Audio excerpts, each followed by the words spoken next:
Hello everyone, it's Ryan here with Frontline Animal Removal. Today I'm going to show you the perfect raccoon trap. Here we have it.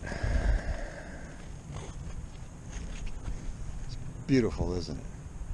Let me tell you why this is the perfect raccoon trap. This house has one opening into it that the raccoons are using. That hole there, it covers the opening.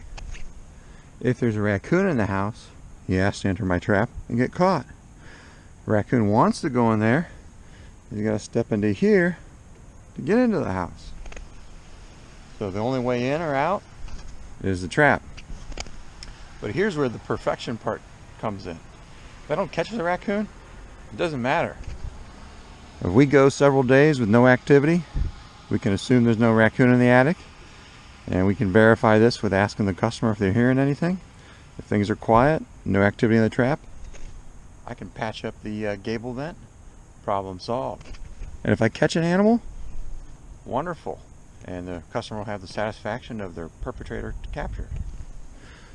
So this is the perfect raccoon trap.